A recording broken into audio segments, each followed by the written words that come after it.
Welcome, John Thompson, to Ordinary Visionaries. Thank you very much. Appreciate being here. Yeah, we just talked before you got on that you'd had experienced my work. You've got the manual right there, right? The manual I, that you. I do have the manual. It's on my desk pretty much all the time. So it's only, and that's when you had more hair, Robert. I like that. Yeah, a little bit more hair, receding hairline now. Uh, yeah, so and I was gratified to see that you'd used the ideas in that to help grow your business, and that's exciting. It's great to know we've made an impact. You absolutely made an impact, and the great part is, as I just shared with you briefly, is that when I first got exposed to your work through sort of the info guru marketing part of it, it was exposed to a large group of people at the time. And then I can tell you from my own personal experience that large group of people spread the word further out, which is, of course, how this works, and we want it to work. So you've had, I think, a profound impact on many people's lives, not just mine and our group, but lots of people. And I've known that. So that's great. Thank you. Yeah, all this damn work was worth it. So, Certainly. so John, tell me how you are an ordinary visionary. Well, thank you. I'm just fascinated by when I first ran across the work you're doing now. It was just such a neat way of thinking about, those two words together, visionary, which can feel scary to people, and then ordinary, which, has its own kind of feelings with it. But I really had to think about it and think, what's he asking? What's the question mean? And so it's good because it made me reflect back on what's important to me and so forth. And what I really took from it was, at the end of the day, what I do in my work, daily work, is that I help other people see the possibilities around their home and the related mortgage. I'm in the mortgage space, and then how that debt can be used to sort of create financial security and then maybe ultimately financial freedom if that's what they're looking for, which takes a really unique process of helping them dig into their own lives, right? And what's important to them and what's their vision. So at the end of the day, why do they want to own a home? Why is it important to them? What's it mean? And there's lots of different reasons for different people. But in other words, I'm trying to find the vision that they have for their life, and then how I can help in my work to help them achieve that sort of vision. So I believe my vision is really helping other people see their vision to change the world. And I feel like we're really changing the world with every conversation, transaction. There's a transaction today. I mean, I'm in a transactional business where I get paid for certain work, but it's so much more than that, right? So my vision is helping other people see their vision and making a difference in their lives. That's that's a refreshing sort of point of view for someone in the mortgage business. We a lot of these financial services we have kind of a jaded view about. Yeah. And, it's all about the interest rate, this, that, and the other thing. So I'd like to dig into what you do and how you help people. So, do you mostly work with people that are looking to buy a home and finance a home? But it sounds like it goes beyond that.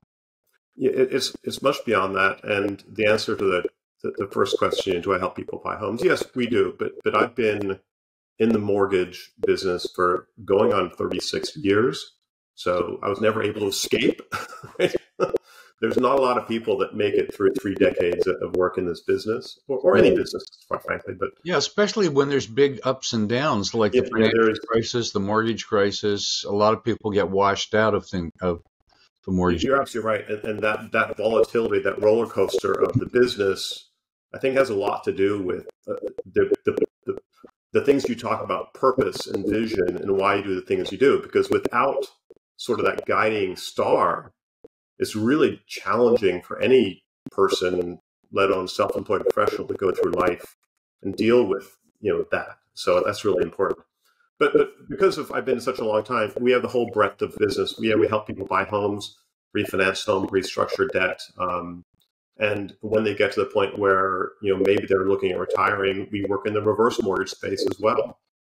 And where does that make sense? And where doesn't it make sense? And sort of integrate that planning into their life. I always tell clients, that I think I can have, a more profound impact on their life than maybe any other financial services advisor in life, I can get them in debt very quickly. I can't get them to save money, right? Saving money, is really difficult for people. They have to go, but they get in debt really quickly. So how you manage that debt has a lot to do with your ability to save money at the same time, if that makes sense. The two really are connected, in my opinion. So Right. So where do we start with this? So you've got someone let's just start someone who's looking to buy a house. yeah, I remember when we got our house, we got our financing first. yeah, And it was more than 20 years ago. And I didn't have great credit. My wife had good credit because she'd had a job. So anyway, we got a loan, but we got two loans. We got a sort of a down payment yes, mortgage and then a main mortgage. yeah, And then over the years we consolidated them and changed them, and finally we ended up with one mortgage company, and then we sure. So what are some of the considerations when you want to get a mortgage? And it seems pretty straightforward, but you've been around it so long, there's so many things probably to look at. Yeah, and I think that most consumers do approach the decision is that it's very straightforward. I need to borrow some money. I mean, let's go back even further. If they had the money to pay for a home, they probably wouldn't borrow, right? So at the end of the day, that tends to be the default nature. So people borrow either out of necessity, in which case they don't have the money to buy the house for cash, or they borrow out of some sort of strategy, right? They have to buy the house. They don't have enough cash, so they need a mortgage to be able to buy the house. And then what does that mean? And so we don't start with structure necessarily, but we do start with the big picture. Why do you even want to own a home? I mean, everyone needs to live indoors, right? You got to live indoors, but you don't have to own a home to live indoors. You could rent, you could stay with friends, you could live family, you could live in a hotel. There's all sorts of things you could live in a tent, technically, right? But why? Why is it important? And the reasons do tend to be pretty consistent. Sure. I want to build wealth. I don't want to pay my landlord's rent. I want to be in a certain community or school district, whatever it might be. And they're all wonderful reasons. And so we start from there. What's really important to them? And then you dig in a little deeper and talk about, okay, so it's important because you want to be in this particular school district. Great. Then you talk about the kids and what's your vision for your kids and your family. And, how long might you be in this home? Do you view homes as I'm going to be here, as many people say, until they drag me out by the boot heels? Other people are like, no, I'm going to be here for 5 years. And then my kids need to move to this, those kinds of things. And that's ultimately leading to the structure of the financing over time. But you also then dig into a little bit to budgeting and what do the payments look like? And people tend nowadays, because it's gotten so expensive, right? Although rent's gone up quite a bit as well, but the gap between what someone might pay for rent and what they owe, the cash flow is significant now. And so can they really handle that? And so it's an educational process, especially with a first-time home buyer. And then they tend to want to put as much money in as they can to keep the payment down. And yes, a larger down payment will keep the payment down, but then you don't have the cash on the other side for other reasons. And so that's a balancing act that we really do a lot of teaching around, which we can dig into more if you want to, but so that's where we start from. John, what strikes me about what you're saying is that you really get into the needs and dreams of your customers. A lot of people you think of, I want to, I need a mortgage. Tell me what the interest rate is. And then, Yes. Mm-hmm. and then a not a very smart mortgage broker would say what the interest rate is. And then they say, I'll think about it. So, so you're just in a transactional kind of thing, as opposed to we're here to really help you and find something. I mean, given a marketing and selling person, this is what I taught people. Sure, so you really embody that. So it's like, I'm interested in you. What are your goals? What's interest? What's the future? Where are you going? Et cetera, et cetera. Sure. Where do you go from there? No, that's great. And it's not, maybe some people might think, well, that's just a tactic. It's not a sales tactic. It's you genuinely, and it doesn't work for everyone. I mean, I genuinely want to know what they want to do. Yeah, And, some people don't care. And some people, Robert, what's your interest rate? What's the payment? And, that's not our client, right? And not everyone can be our client, right? And that's one of the lessons that I continue to teach, younger professionals and my own team and so forth. It's we're not for everybody. And that's okay. There's sure. plenty of fish in the ocean. So yes, we've kind of gone from there. We're really trying to set them up to understand that we want to be an advisor for life. Most people tend to get 5 to 7 mortgages over their lifetime, and we don't get trail income, which means that you do a transaction, you get paid year after year after year. But in our case, there might be 4 or 5 transactions, and there might be friends and family, and you're just widening the network. And if you take great care of people, and we all know this, everyone you've talked to in an interview, if you take good care of people, you treat them right and fairly and with respect, they're going to introduce you and refer them. And yeah, you should have a process to actively ask for those referrals. Sure. But it makes it a lot easier if you do the right work up front. So these days, mortgage rates are ridiculously high. They've been high, even higher in the past. Yes.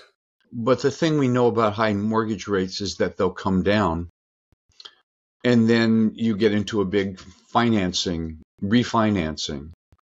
kind of thing. Have you gone through those cycles over the years? We have. We've had several cycles in my 3+ decades, and the cycles tend to be pretty consistent.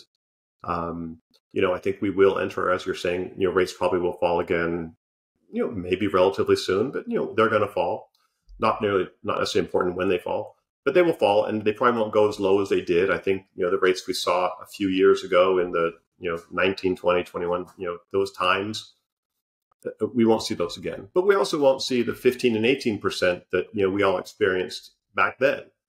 And so that being said, interest rates have lived realistically kind of to where they are today.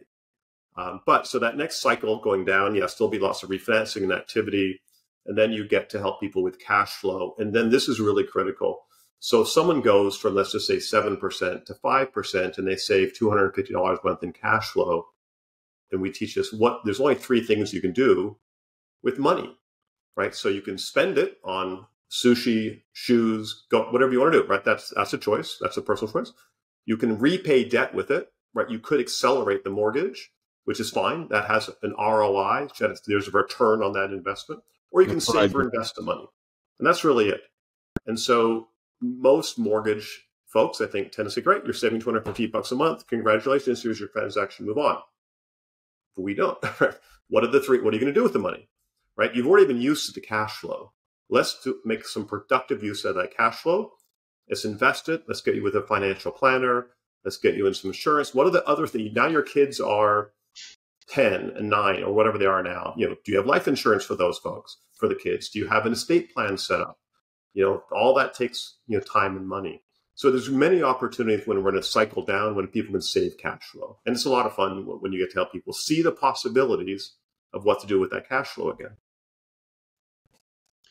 So you work with other investments other than the mortgage, or? We do not, but thank you for asking. No, we the only thing we get paid to do, ultimately in our business at least, is when we close a mortgage transaction. We have a great network of partners that we refer out to, and we call it a wealth team. We think everyone should have a wealth team around them, which would have many different factors. But that's that's one of our core values is introduction to a wealth team through our process. So when you get a mortgage and you've got your monthly payment of, X hundred of thousands of dollars, how do you coach people or help people figure out, well, what should they be paying? I mean, there's obviously a minimum amount, right? You got to pay at least this. At a certain point in my business, a number of years ago, I was making a lot more money. So I decided to accelerate my payments. Yeah. And was that a good idea? Not that I can redo it. No, I paid off my home several years ago. So let me ask it to you in a way that I might to someone sitting across the desk from me or on a Zoom call. So what would have been, and just make one up, what would have been the interest rate if you were repaying the mortgage? What was your nominal interest rate on that mortgage?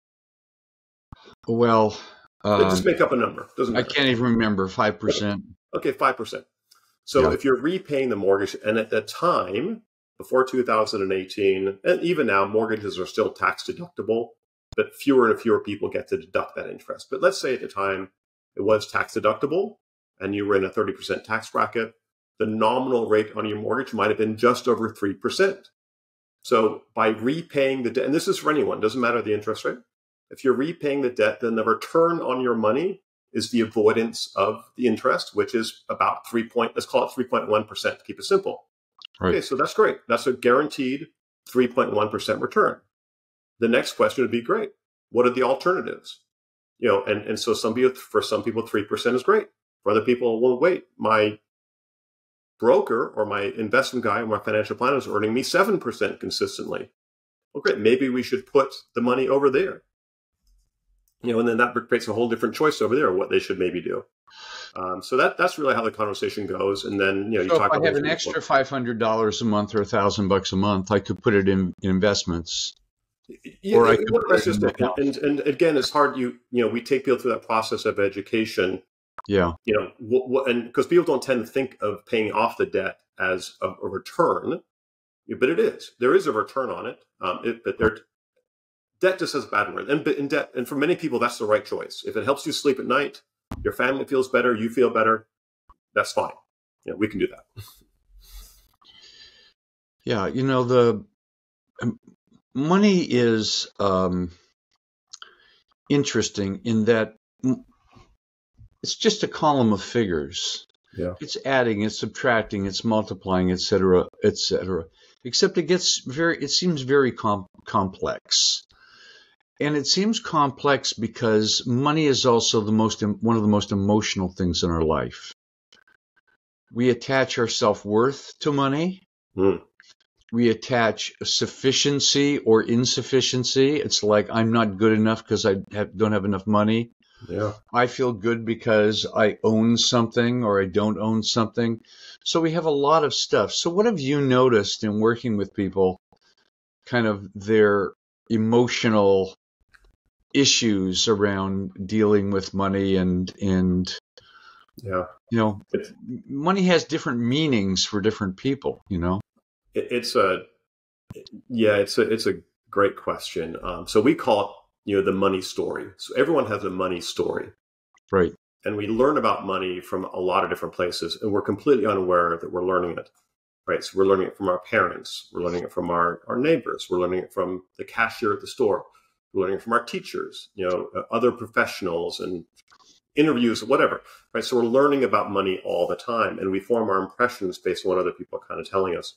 And so to a certain degree, I have to be cognizant of what someone's money story really is. And you can't just jump in and go all the way to the bottom, right? You have to start at 30,000 feet and understand money and how it operates in people's lives. So people are really hung up on stuff, right? It's changed through the generations, right? The reality is that people were very, very debt adverse, and certain cultures are very debt adverse. And so you need to be sensitive to sort of those things that are happening in their life.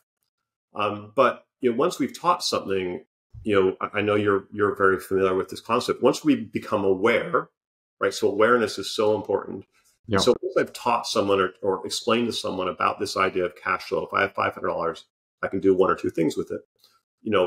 They can't really unlearn that. They've heard it. I might need to repeat it 300 or 400 times, but they've heard it, right? And so now you start to be able to make a different decision. And so at the end of the day, the reason that I think it's so important for anyone in finance to understand what the motivations and the goals are is going all the way back to that first-time home buyer, maybe as kids. If you really dig deep enough into the conversation with them, more than likely taking care of their kids might be the most important thing. So is it more important to pay down a mortgage or more important to start your college fund, and for your kids? What's going to make you feel better? What makes you feel better in the heart at the end of the day? And so there isn't, I don't know that I can point to a specific trend with people, but in reality, people want to do the right thing for their families, and they want to protect their families and create safety and security. And it tends to be that, and this is a much larger concept, but it tends to be the more money you have outside the house, not inside the house, but outside the house, and investments. And, if you have $10 million, you're okay. If you have $5 million, you're okay. If you have $1 million, you might be okay. But if you have $1 million house and no debt and no money, you might not be okay. It's a weird dynamic. Yeah. That there's so much money tied up in real estate in this country that people can't get to and can't do anything with. So anyway, I'm not sure if that answers your question, but you just got to dig deeper into people's psyche and why they want to do things and what's important to them. And sometimes it is just literally, I want my house free and clear. I'm dual income, no kids, family, and that's what I'm going to do so I can travel all the time, do what I want to do. Great. I can show you how to pay off your mortgage in 13 years if you want to do that. Right. So. Yeah, I just wanted to figure out how to get out from under that debt. I didn't have kids to send to college or anything like that. So everyone's situation is dynamically different. It's all different. But, and at that point, I hadn't really found my best investment strategy. When the stock market thing happened, I did something that most people didn't do.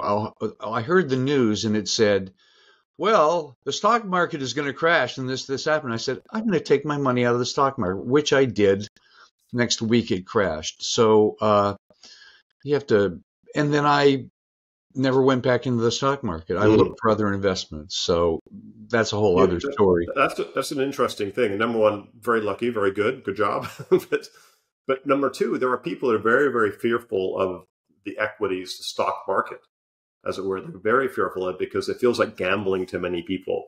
And so real estate, as Mark Twain said, buy real estate. They're not making any more of it. There's no more land being created that I know of. And so it feels safe and secure to people. So that's why people want to own homes. They want to have it paid off because it gives them a feeling of security, which is great. I mean, I understand. I feel the same way.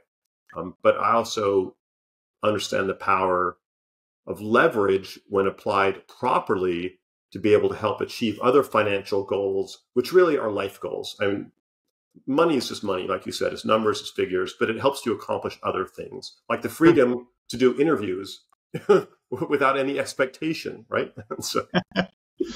Exactly. So, something I've seen with I think it happens to a lot of people. We start using our house as a piggy bank. Mm-hmm. In other words, we keep getting more loans on the house, a second mortgage or home equity loans, right? And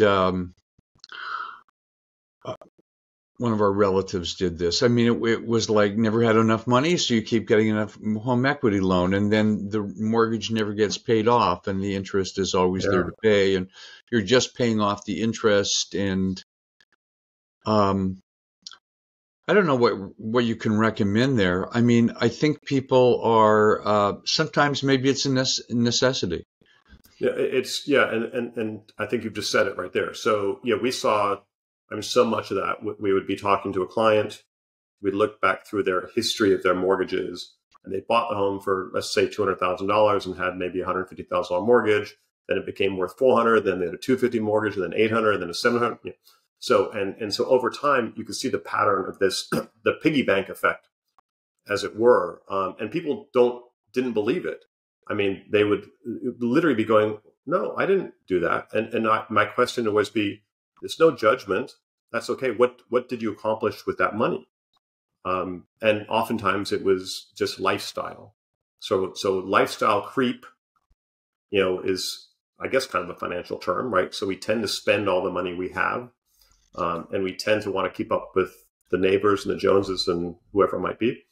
And so it creeps up over time. And so, so if someone's using their home as a piggy bank, ATM, whatever you want to call it, without some strategy behind it that makes sense as accomplishing other goals, and that would be a very poor choice. And if someone's already doing that, and they got in front of someone like me, then we'd help them understand, you may not have accomplished what you thought you were accomplishing with that. You might have a beautiful home and a couple of really nice cars and some beautiful clothes, and you've been to Europe a few times, but how's that going to solve your kids' college education? And those questions. And they're hard questions. And again, we're not putting anyone It's not judgment. It's just awareness. Yeah. You know, And when you here's get what around your retirement age and you still have a big a big mortgage. mortgage. And if you're making $1 million a year and you want to have a big mortgage and you're about to retire, that's probably okay, right? Yeah. But it's all relative, right? And so it's just awareness. Here's where you are today. How do we go forward so we don't continue this pattern? And that's in all things financial, right? It's not just mortgages, but it's in many things where people make these repetitive decisions and without even being aware they're making them. But it's hard because as much as I think the work we do is so valuable, and I'd love everyone to do it this way, I just don't think there's a ton of mortgage professionals that advise in the way that we advise. And I wish there were more. We're trying to create more, actually. So we do some training and teaching around the concepts. Right. So let's talk about some of the mistakes that people make with money and as it relates to the mortgage. I mean, it's we make mistakes because of lack of awareness of what it is, lack of education, false assumptions, blindness on certain things, stupidity. What have you seen? Tell me a few stories. Well, okay, so I'll share a story that just recently. So a first-time home buyer, lovely couple, deep faith in their faith and their beliefs. They had their child. They're looking to have more children, and a home was really important to them. They wanted to be in their community, and so anyway. So they've been saving for a couple of years. He had his 401k, and so they were considering buying this home. They were going to put down at the price range in my marketplace in California. The price range I think was in the 450, 480 kind of range, kind of an outlying suburb of Los Angeles. In any case, they were going to put down 10% of their own cash, then 10% as a loan from the 401k. And again, young child and more hopefully on the way soon. And the wife doesn't want to work necessarily because she wants to be, in their traditional model, they wanted the wife to be able to stay home. Sure. Anyway, and so at the end of the day, I educate them around, okay, so maybe we shouldn't have all this 20% in the home. If the most important thing for you is providing for your children, rather than putting every last dime into the home. And I asked the question very early on, by putting down this amount of down payment, what are you trying to accomplish? And he said, well, we want a lower payment. And I said, why do you want a lower payment? Because we want to start to be able to save again and build our reserves. So let's step back a moment. Okay, so you're going to put all your savings you have into the home so you can start to save again. That's fine, but again, and there's nothing wrong with that thinking. It's the way many people think. And so at the end of the day, we presented a 5% down. Keep that money in the bank. Don't borrow from the 401k. Let that keep growing and compounding. Now you have this additional, I think it was around $37,000 sitting in the bank. The payment difference is only about $230 a month.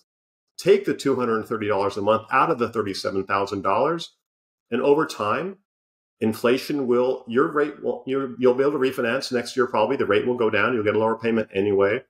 Your income's going to go up with inflation, and your house value is going to go up with inflation more than likely. That 230 out of the 37,000 was like 12 years worth of a difference.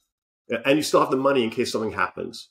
You get sick, you can't work, the other kid comes along and now you got a lot of expenses, all those kinds of things. So that's just one example of a mistake. It wouldn't be a mistake.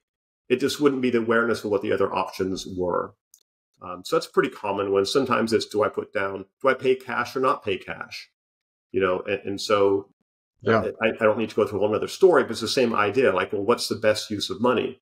Maybe instead of putting down the entire price in cash, maybe borrow 50% or 70% and let that money work for you over time, allow it to compound. Now you have to be able to, and this is important, I think, to anyone's working in finance, it's fine to be able to give advice, but you need to be able to show it visually.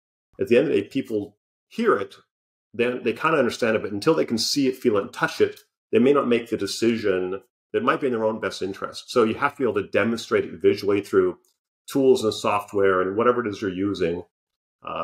Charts, pie charts, graphs. And that which can also be a little bit dangerous because sometimes people get overwhelmed with pie charts and graphs. But there's very simple things where here's value decision A is $100,000. Value decision B is $200,000. Which do you prefer? Right, and try and keep it. And there's charts and numbers in there, but boiling it down to the really simple numbers as well. This is interesting. If only we could roll back the clock on some of these things that we did. But when we Well, got yeah, our mortgage, myself is included, right? So, and I always tell people, learn from the lessons, learn my lessons, right? So, right. Well, I wish our mortgage broker had helped us through that, thinking a little bit more. She didn't ask us anything about our finances and our cash flow and what we expected to. None of that. It was just she found the rate for us and sure. she got us the loan. And I'm sure she did a professional job. It was good. It was efficient. It was probably an okay experience. Yeah. But it could have been so much more potentially, right? We don't know. Yeah, because ultimately, in many ways, with one of the whole purposes of accumulation of wealth is so that we can retire comfortably. Yeah. And do you have any stats on the percentage of people that do or don't retire comfortably in the United States? It's not as many as you would think. I can tell you that the number of people that are entering retirement with a mortgage now has gone from, sort of the high 20%, around 30%, has almost doubled in the last decade. So people entering retirement years with mortgages is almost at 60% now. So it's gone up quite a bit. 60%? 60%, like 60. It's a significant number of people entering retirement with debt now. It's huge. That's it's kind of scary, right? Yeah, I mean, that sounds really terrifying because you get to retirement and then you have certain amount that you've saved, hopefully. Yeah. But now you're still having to pay a mortgage, which reduces your retirement. It does. And, I suppose in some ways, I'm fortunate to be in a marketplace where there's high value properties in Southern California. So I'll tell you that the many people here, their entire retirement plan is to sell the home and move someplace else, which is why we've seen explosions in values in places like Idaho, Texas, Colorado and Utah. 20 years ago, it was Washington and Oregon, not as much anymore. A significant portion of, and that mortgage could still be maybe only 30 or 40. It could be a small mortgage, Robert. It doesn't have to be a large mortgage, but they're still retiring with some debt and working later and so forth. I think the number of people that retire in the fashion they really did envision is not that high. I think I really don't know. I just know it's not as many as we might think. Yeah. So the American dream is often rather elusive for a lot of people. And I believe that most of us think the key to the American dream is high income. And of course, if you have a high income, you have more possibilities. But it also seems to me the higher the income often, the higher the expenses.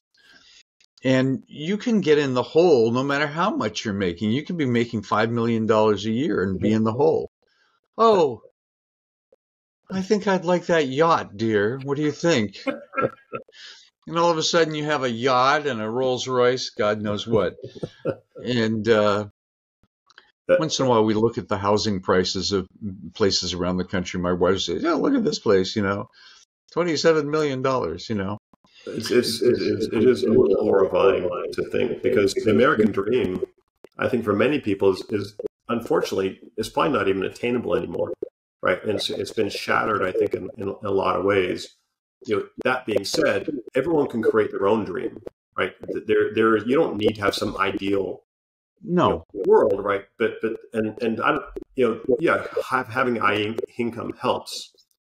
But what really helps is really have an awareness, again, going back to the word awareness, of no matter where your income is, that your expenses are lower than your income, right? And that gap is what you're going to use to build your financial security, whether it's retirement or whatever else. And that gap can't go to restaurants and enjoy your life, have fun, do those kind of things, but make it a piece of that gap, not the entire gap. And if you can, over time, most people's income goes up. And if over time you can maintain or decrease your expenses, now you have the opportunity to create financial freedom. And financial freedom, as we talked very briefly about before we got on, is really not having to work for money, right? If you have enough assets producing income for you that you have the choice of what to do every day, I still think the American dream would be having that choice. And sometimes it's working, and sometimes maybe it's going for a hike, and sometimes it's sitting by the water and just listening or reading a book. Those are all great. It's not about necessarily having more stuff. More stuff.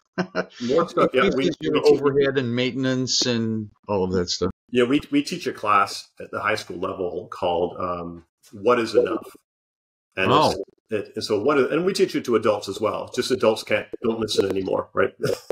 They just don't tend to listen or hear, I should say. They do listen, they may not hear. So, but at high school level, we teach this class, and it's really tying together, the idea of what's your purpose in life.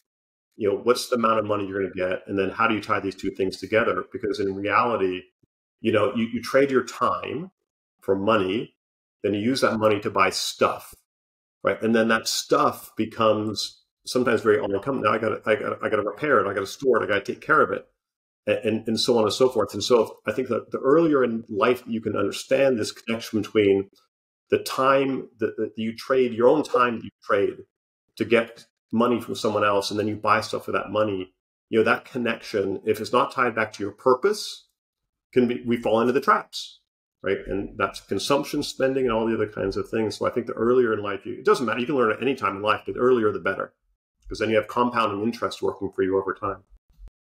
So you read that book, Your Money or Your Life?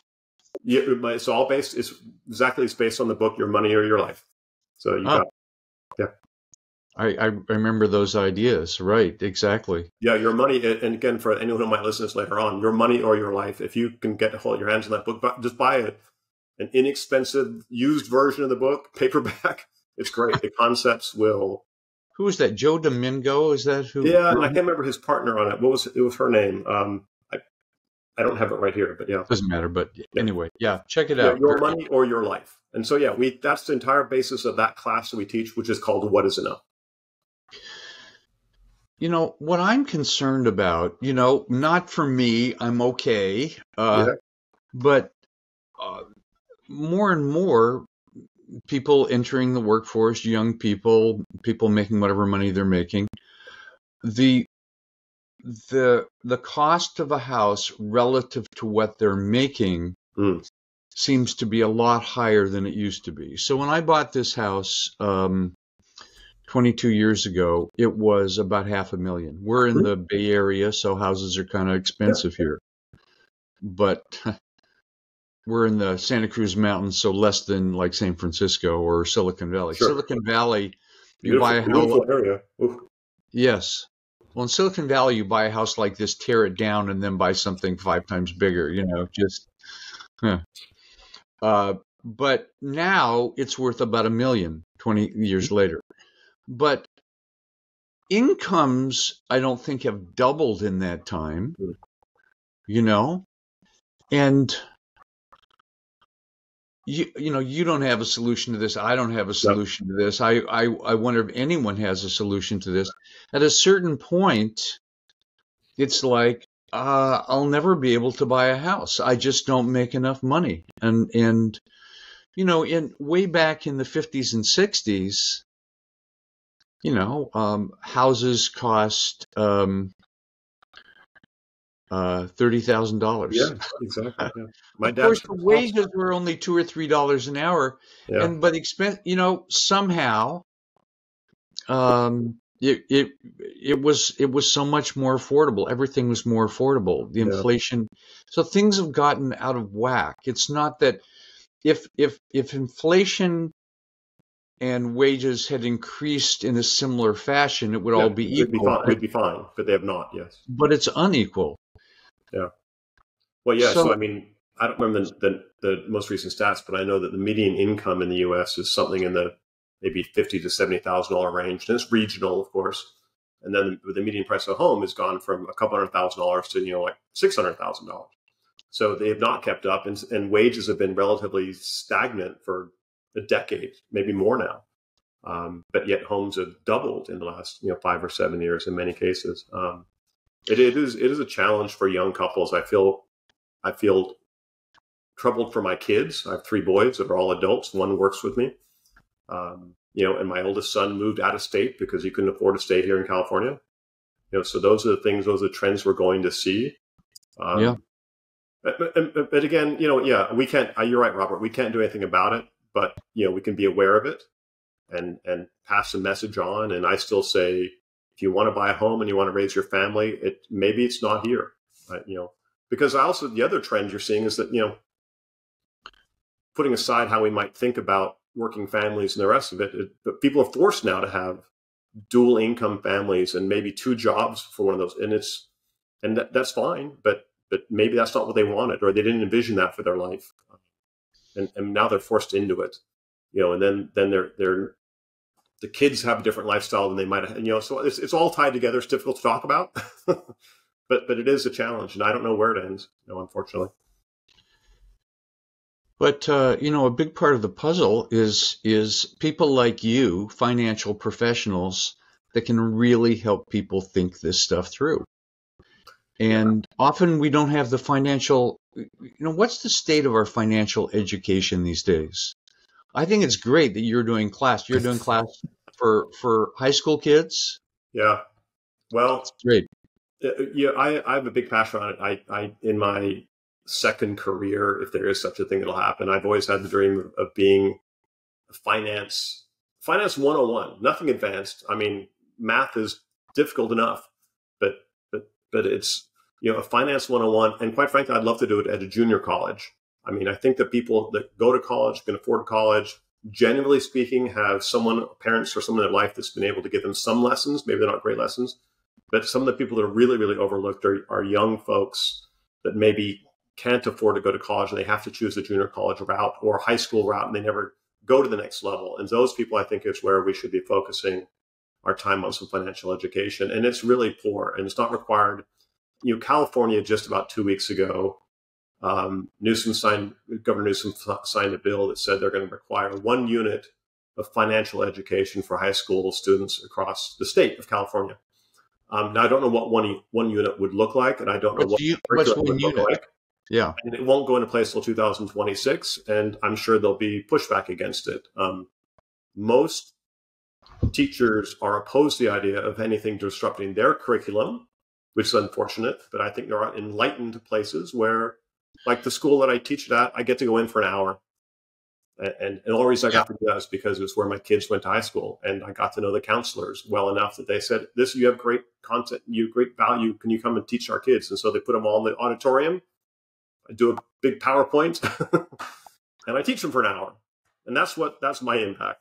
But I'd love to do that in a much wider way, and I think it should be taught. Well, think of all the things that we learned in school. I'm 72, so it was a long time. 59 since we're playing that game. Right. So it was a while for us before we were in grade school. But a lot of the stuff in school went in one ear and out the other, and it wasn't anything. It was interesting to know about history. It was interesting to know about a lot of things. Chemistry didn't do me a hell of a lot of good. Physics didn't really help me much. Maybe those subjects help you think, which is a good thing. Yes, and that's what I learned in college, is how to think. Yeah. But is there any class that really teaches you how to think, thinking skills for people?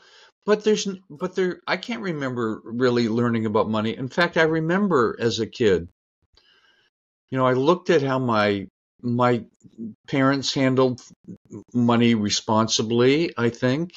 We had 5 kids. My dad wasn't super high income. My mother didn't work. Yeah. Somehow we made it. He was in the Air Force, so he had a military, but when he retired, he had a military pension, and then he became a stockbroker when he retired. Oh, wow. So he did pretty well. But I remember thinking, I have no idea about all this financial stuff. I was like a complete mystery. My dad never sat me down and explained it to me. Yeah. Yeah. I agree. There just isn't, that curriculum kind of anywhere. But Um, it's but money is so important in our society. It's such a big thing. Everybody wants it. And so but we have a distorted view of it. People want to be rich. People now want to be I want to be an influencer online. Someone said, "How come I'm not a billionaire yet?" I mean, the, well, the chance of them becoming a billionaire is one in a gazillion, you know? well, and And so we it's have kind of these funny. unrealistic expectations Yeah. of what money is about. And we It's see funny. television and all, you know, what are those shows called? The reality Oh, yeah, TV, the right? reality TV shows and stuff. Have all these, and it's always about the glitz and stuff like that. And we have a very unrealistic, and we have millions of channels. We have an unrealistic sense about what it takes Yeah, to be, and not even to not be even viable in the world, yeah, and right? you don't need to be rich to be financially secure. You don't need a ton. You need good habits and awareness, as we've talked about a little bit.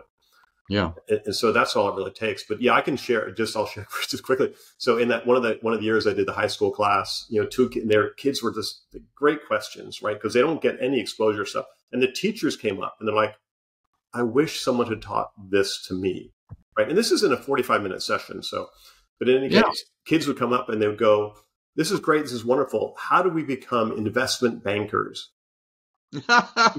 Investment bankers.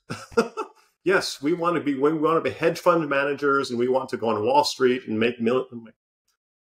My message might have missed a few of the kids, but in any case, it was funny. I'm like, well, why not be a teacher? And I think there's no greater calling on earth than to be a teacher of other people. But anyway, speaking of influencers, if you don't mind, I have a client where recently she bought a home here in Los Angeles, and she's an influencer. She's 23 years old. And I never heard of her. Never. She got referred to it from a financial planner. And so I checked her out, and there's nothing too outrageous. She does some makeup and some just different stuff, just interesting, cute fashion and makeup. She makes $3 million a year doing influencing on 3 or 4 different channels. And she's so smart. I mean, she runs her own little production company. She bought a home in a very quiet residential family. She goes, "I don't want to be near herself. I'm going to work 10 years and get done." Right, and get through this stuff. And as long as I look like I look today, I can keep making money, which is a weird way of thinking about it. But at least she had a business mind about it and how to do it. And so she got lessons from, now she has a business manager, a good CPA. I'm in her life, her financial planner. So she's got a good team around her. But that's the exception, probably not the rule, unfortunately. But, I think we've got to rethink our school curriculum to not just learn stuff, but how to be successful, how to manage money, how to. Yeah. Anyway, I guess that's not going to be my mission in life. My mission in life was to help self-employed people. In a way, it is, because maybe some of these words will get out to a few other people, and it's not my mission either. Although I try to do as much as I can, and I've joined groups specifically where their mission is education to teens and young adults. I joined a group where I live now because they're already doing that type of work. So anyway, it's every day, Robert. Every day we get to wake up and keep doing what we do and live our vision, right? Like you're teaching everyone. Live your vision when you wake up in the morning and think about your vision. Yeah. And do the best job you can, making a difference. Right. Oh, you skipped backwards. But this is your little document. This is your manifesto. Live your vision. I printed it out. I now keep it with me. So. I want to talk about one other thing about mortgages, and that's reverse mortgages. Mm-hmm.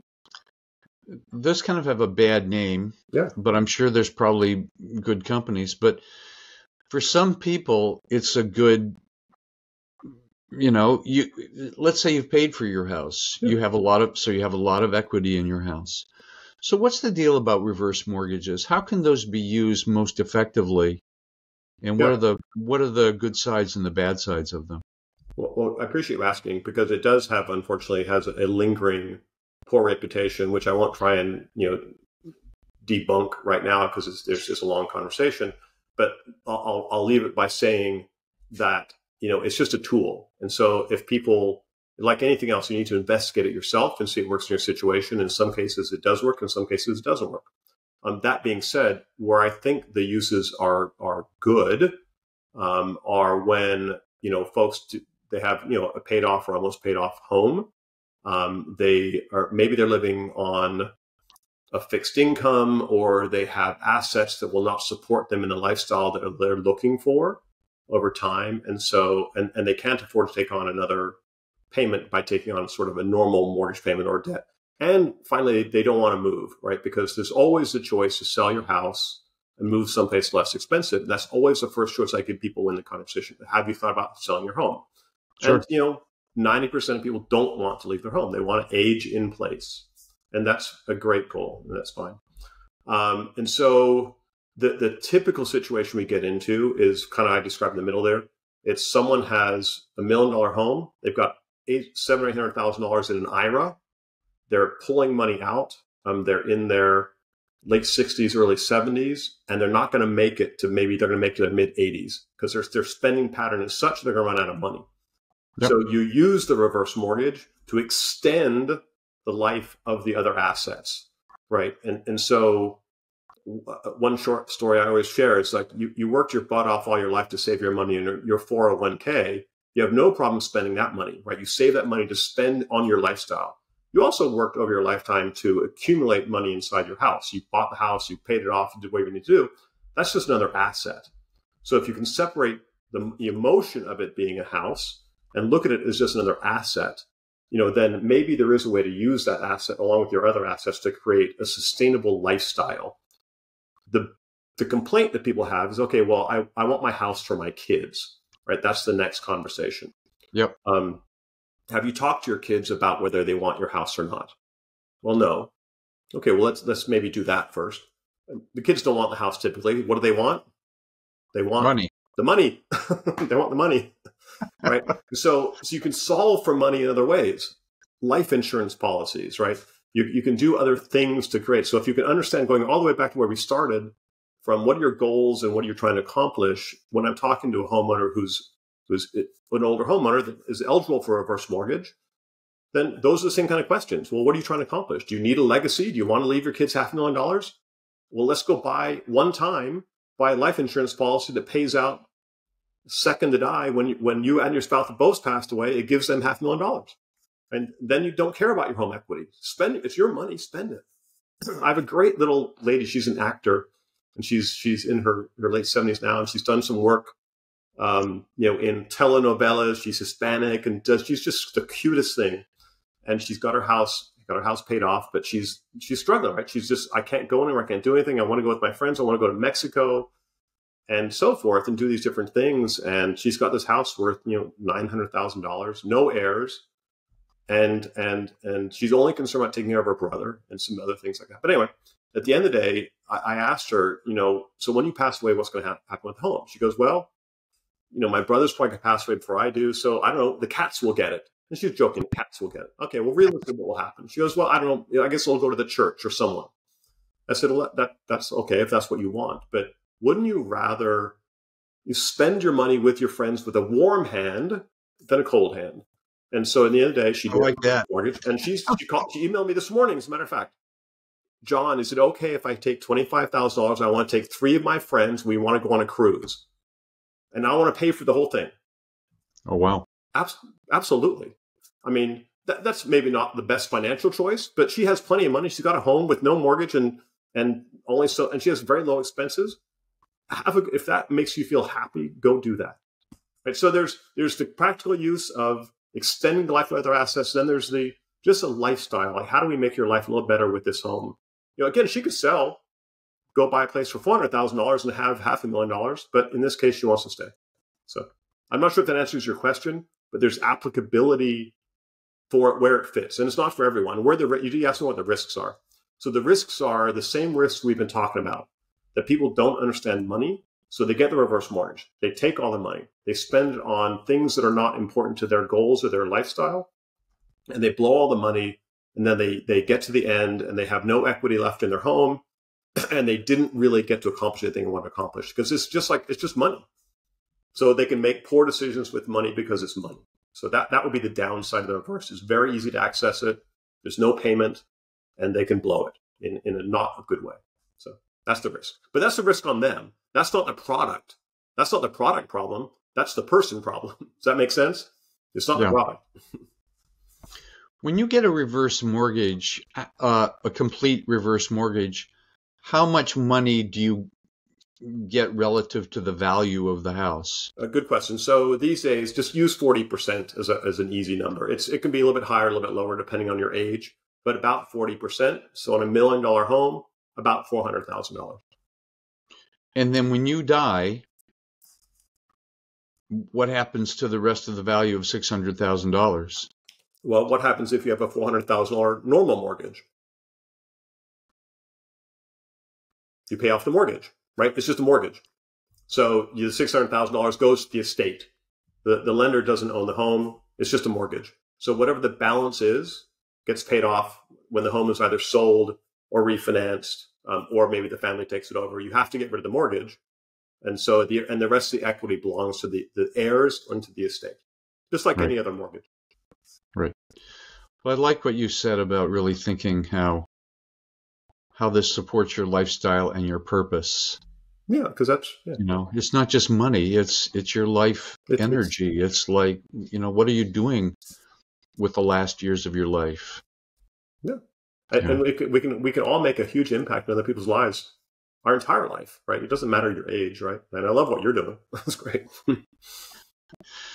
So any closing sort of summary thoughts about how people should think about, their mortgage, their house, their value in their house, all of that? Yeah, I'll tie it back to our sort of ordinary visionaries, theme, and go back to the. Think of if you can come up with a vision for your life, whatever it is, and I think one of the things we didn't really go. I think everyone has a vision for their life, whether they've unpacked it and sat down and taken the time to really kind of think about it is the challenge, right? It's hard for people to kind of think through these things. Anyway, so it's the vision. If you can find the vision for what your life's and what you're trying to accomplish in your goals, then the mortgage and your house and your real estate is just an element of that. But because real estate and money is so important to people, it's a central theme in helping people either accomplish their goals or potentially prevent them from getting to their goals. Because if they don't know their goals, then they might do things that aren't in alignment, and they might use the house and debt in an incorrect way. If that makes sense. So my words would be, just become aware of what's important to you. Think about your vision and your life, and then try to find a good professional to talk through the financial stuff with and learn. And in all aspects, insurance people, financial advisors, mortgage people, realtors, estate planners. There's a lot of folks you need in your life, and you should have in your life, I believe. So, John, do you only work with local people, or you work with people across state lines? No, we work in multiple other states. The really? I work with is licensed in, I think we're up to 33 states or something. So we can handle people in many other areas. Really? Yeah. Well, I hope some people call you from this interview. No, well, I don't have specific expectations. I was just really happy that when I reached out and asked me to interview, that you blessed me with the opportunity to talk with you for a little while. And if someone calls, great. I'm happy to talk to anybody, really anywhere. Even if I can't help them, I'm happy to give them advice. And I tell that to people all the time. Fantastic, John. Thank you. Thank you so much for taking the time today. It was really educational and interesting for me. Thank you. Thank you very much. All right. Have a great rest of the day.